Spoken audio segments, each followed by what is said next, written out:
We're back. This is Dr. Gene Musco with the Church of Science, a fellow mostly hairless ape, watching the game down in the rec room.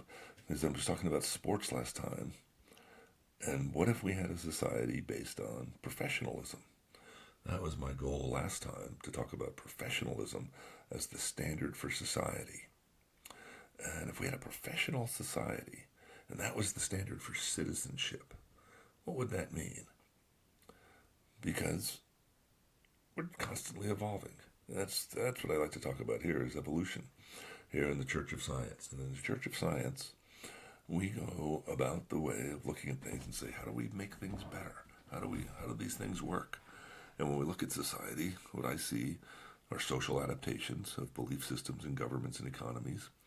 And professional sports gives us this marvelous competition between democracy and capitalism. We have owners who own franchises and own the rights to players at certain levels as they come out of college. And then we have athletes who have free agency and unions and democratic processes that say, hey, we're all going to work together against the owners or with the owners to a certain extent. And that's an interesting challenge, to extend that to the social arena, to extend that to society at large. Could we do that? Could we make society based on professional behavior? Because the thing about professional sports is that those professionals have to perform at a certain level. And how much insurance should they have? How much health care should they have? Somebody gets injured, there's different rules depending on baseball, football. Some people have guaranteed contracts, where if you get injured, you still get paid. Other sports, not so much. And that varies. Wrestling is one that apparently those guys really get screwed. But that's the whole point here. We've got a social system that's an experiment, because that's what's going on with life. Everything's an experiment. It might not be an intentional experiment, but life evolves, and life evolves by selective pressure. That's what a biologist would talk about with natural selection. And we would say, are you surviving or reproducing well enough to keep your species going? In artificial selection, what humans do with their brains is we think about stuff and we believe certain things and we know certain things. And we construct these social systems that have governments with rules and economies with mechanisms for trade, for markets. And we put all those things together into a society, and some work better than others. Some people are happier in different assemblies than others. And the question to always ask from an artificial selection standpoint, is this the best we can do? Because that's what life does. That's what natural selection does with evolution. It says, hey, wait a minute. If I mutate and evolve and I get a different adaptation, and that lets me survive and reproduce better, I win the game of biology. And in society, we would have to ask the question, what's being selected for? Well, I think it depends on which subset of artificial selection you're working for. Which version are we working on? Because ultimately, artificial selection is about ideas. I mean, it always depends on our belief system.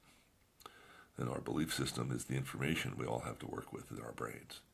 In biology, they're working with information down at the molecular level. Genes, at the very least, are involved. And there's this thing called epigenetics. And there's obviously the environment, interacting with other organisms, and there's different rules about society.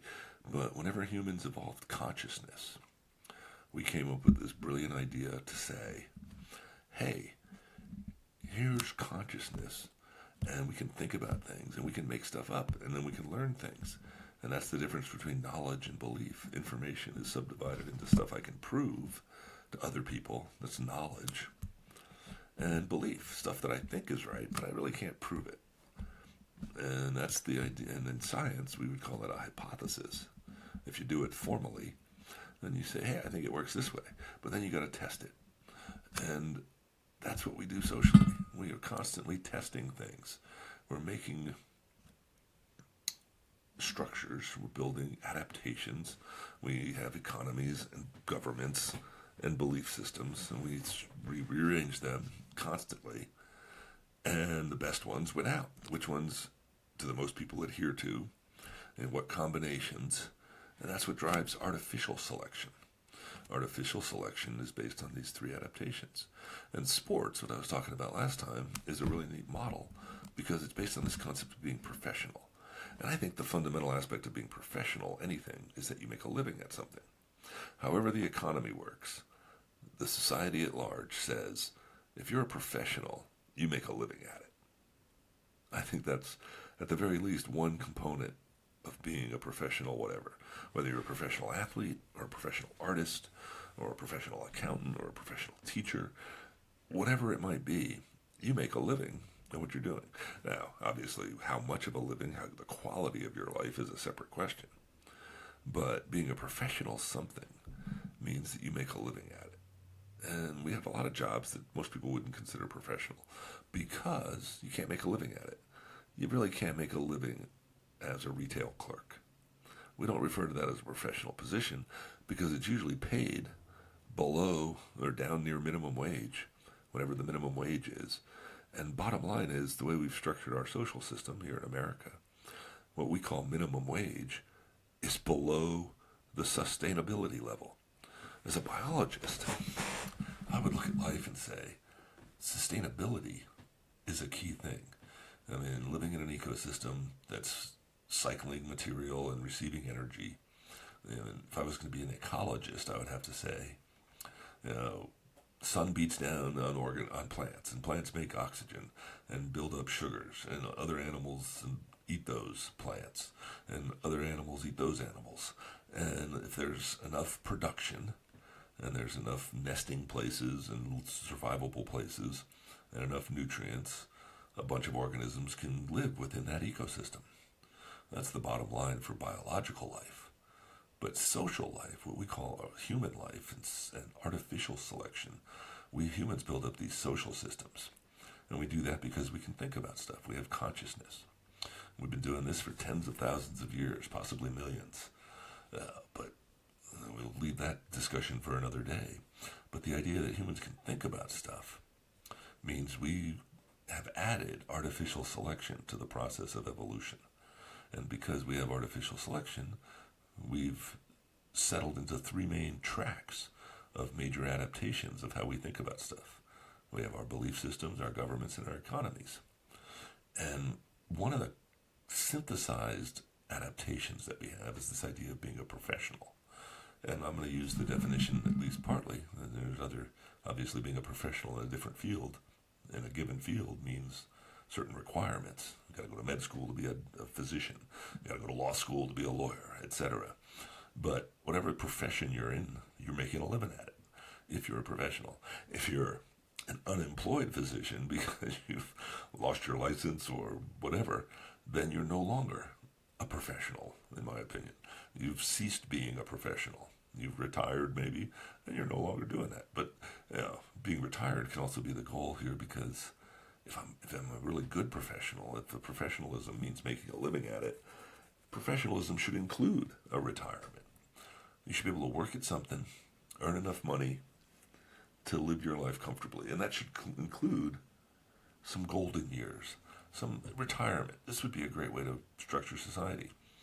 I mean, if you think about people who are living a good life, what have they done? They've worked, they're doing something they enjoy, they're making enough money to be comfortable, whatever comfort means. That's their pursuit of happiness. That's the goal that we've set for ourselves in America. That's where we want to be, life, liberty, and the pursuit of happiness. I want to be able to do things. But here's the catch. I can have life, liberty, and the pursuit of happiness if I live in a system that allows me to work and make enough money to sustain myself, to be sustainable. And my family, if I have dependents. And obviously that means raising children. We're all going to die.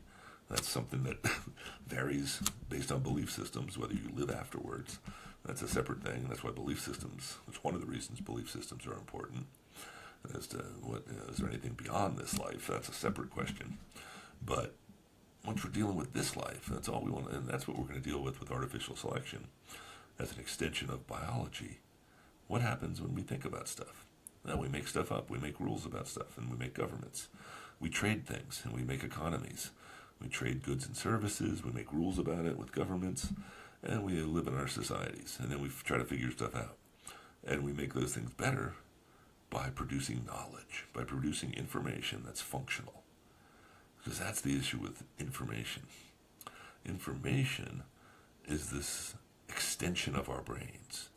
That's what we humans have done. We started it with language, and then we added on writing, and then we've added video recordings, and then we've added mathematics and science and art, and all of these extensions which capture ideas, which capture information, and we assemble them into our own ecosystems. We build these marvelous artificial ecosystems, and within those marvelous artificial ecosystems, we have all these different adaptations. And we have variations of rules for each social group, and we have variations of economies for each social group, and we have variations of belief systems.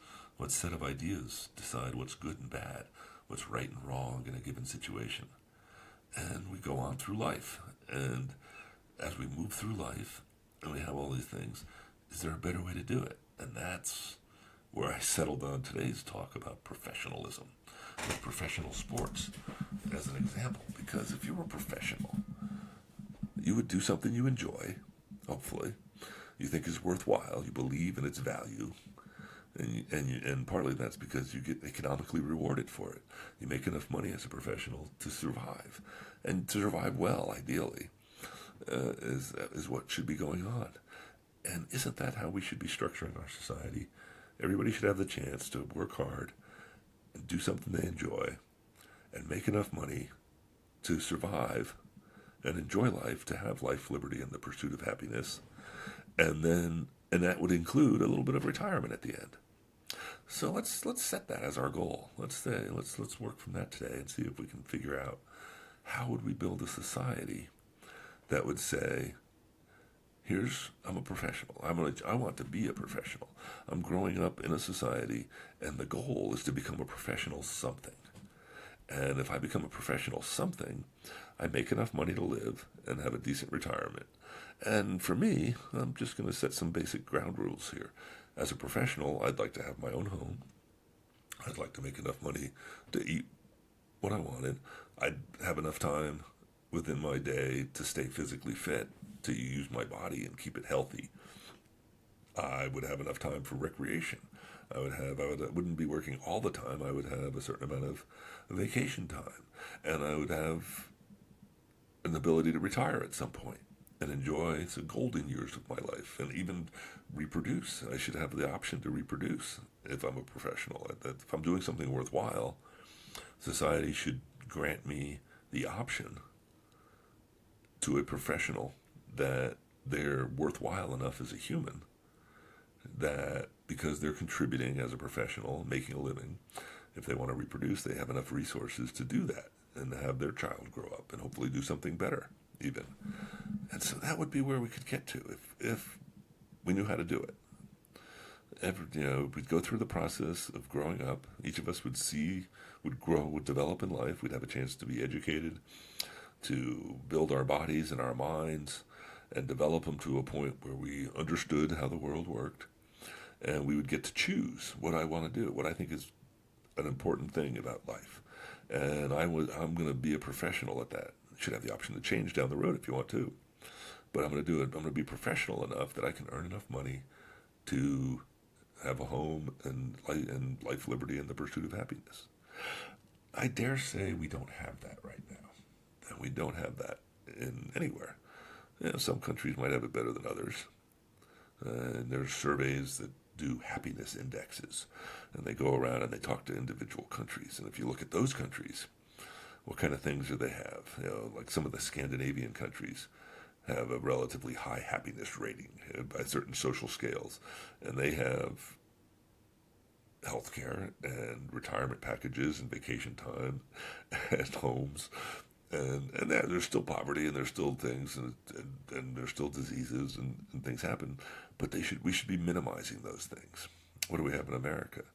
In America, we have this ability to grab onto land, and you can make your way. And depending on where you live, you may or may not have access to good schools. You may or not have access to good nutrition. You may or may not have access to health care. And you may or may not have recreational options. But most of us do, a good chunk of us do, and that's what makes people happy, and that's a good thing. But how do we structure this society to say, how can I get there from here? How can we make more of that? Well, I mean, one of the things is making choices. I mean, if that was our belief system, this is where belief systems enter into the game. Belief systems become the primary focus of social systems that they give us the ideas about how things work. That's why belief systems are important, because consciousness and artificial selection is all about making choices. Making choices involves selecting from available information. Information becomes the essence of evolutionary change because it's the pattern of matter and energy and how it's arranged. And genetics is a big contributor to that for natural selection. That's what allows plants and animals and microbes to survive in different ecosystems around the planet.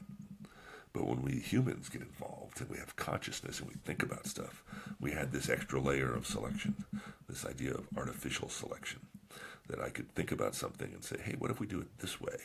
I can make choices.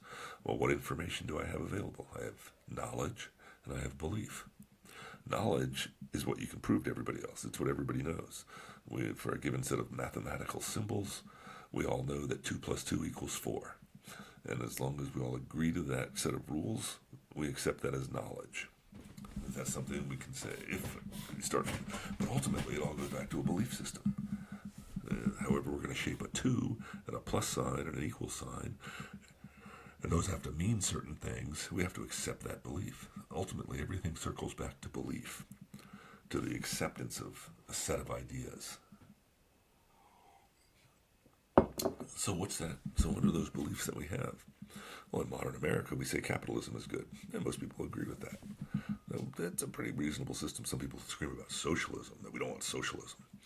But what is socialism? Socialism just says, well, it's a social system that says a variety of things to different people because words are poorly defined.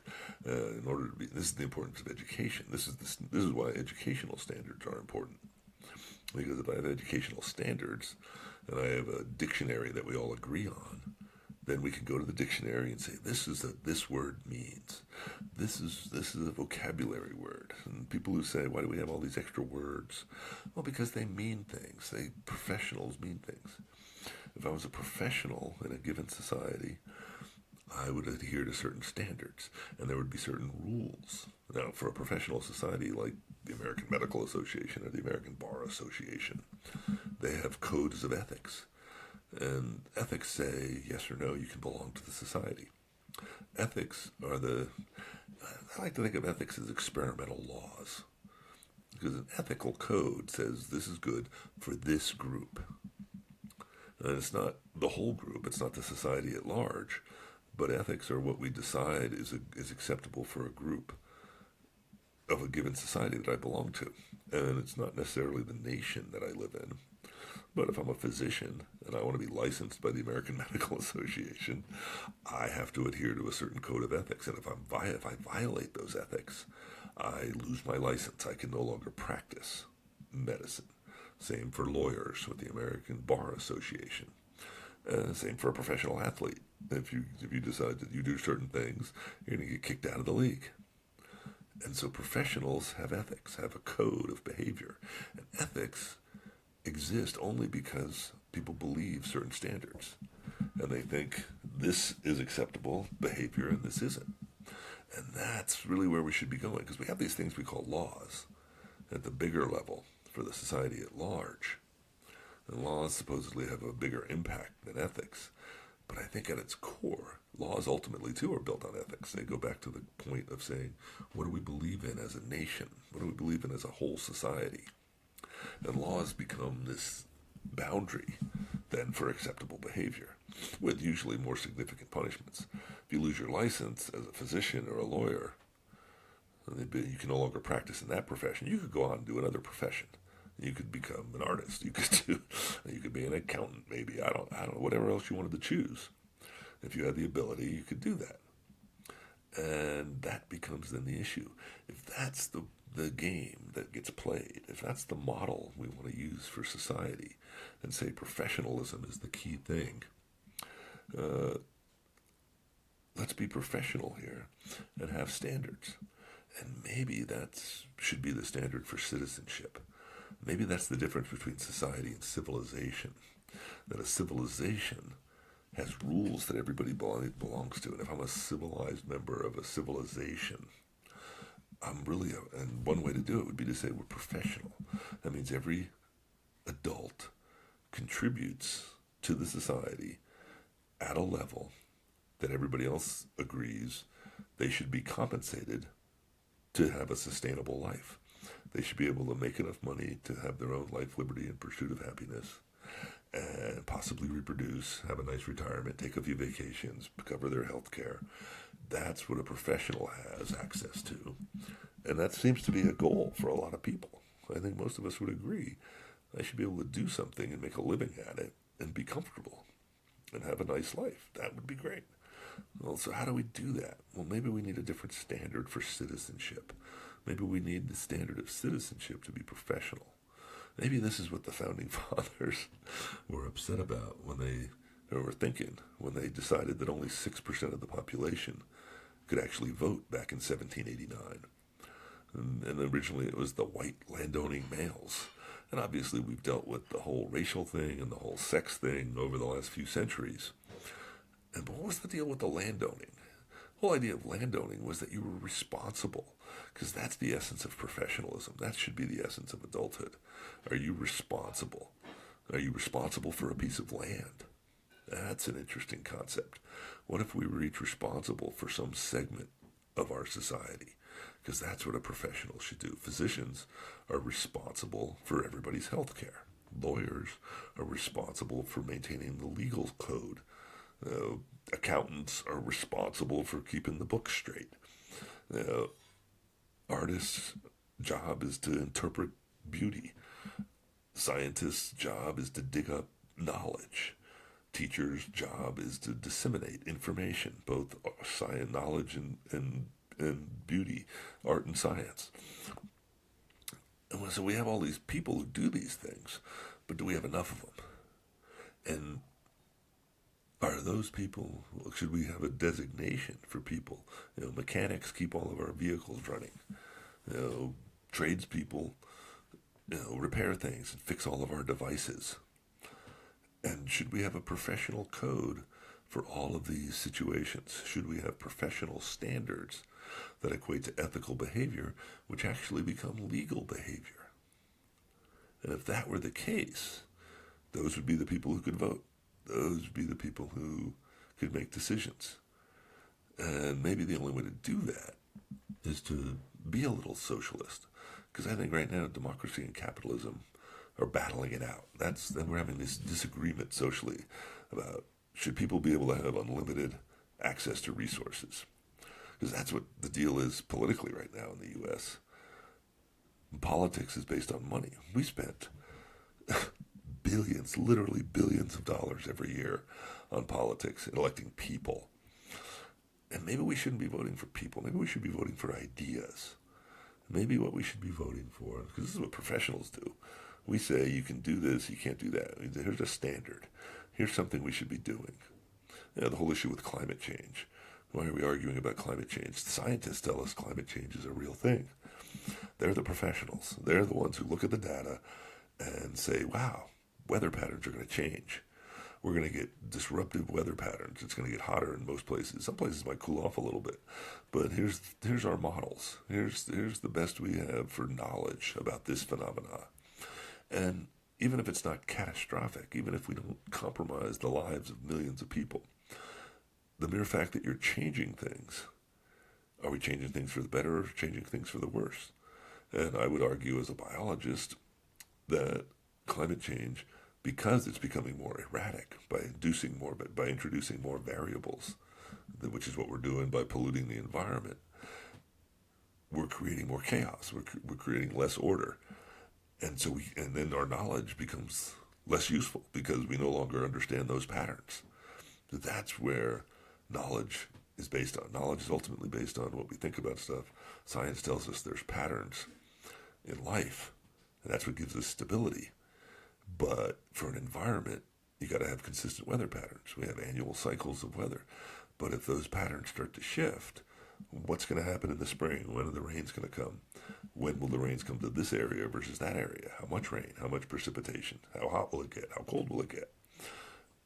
When it's stable, we can make those predictions. And you can pull your sweaters out at a similar time each year and put your swimsuit up or pull it out for spring. And you can have nice stable patterns and you can start predicting things and you can plan and you can save and you can make preparations. But if it's erratic, we have to keep jumping around and dealing with problems. And that's the difference between being professional and not being professional, and being civilized and not being civilized. Civilization and professionals want things that are stable. They define life as organizing stuff into patterns and doing things consistently. And that's what makes life happy for most of us. If we understand things, then I can live my life. I have the liberty to do things because I understand what things are arranged. I can pursue my happiness in whatever field of endeavor I want to go to. And so, what's that going to take to enjoy life, to be professional and to be civilized, to have certain codes of behavior that we all follow? That is the problem with America right now. Because I think one of the things they made a mistake on with that 6% rule back in 1789, and they also said freedom of belief. And, and unfortunately, I think we all do have to believe the same thing at least some level. At some level, we all have to say, yes, every human's important. Or not. Obviously, one of the things we're arguing about right now is which humans are important. Some people think people are important based on their genitalia. Some people think that people are important based on their melanin content. Some people think people are important based on their belief system. Some people are thinking about their wealth status within a capitalist economy. And what's the real standard? What should be the standard that we all agree to have a functional civilization? Maybe we need to revisit that concept and think about how should we structure our society and go from there. This is Mostly Hairless Apes signing off. Talk to you again.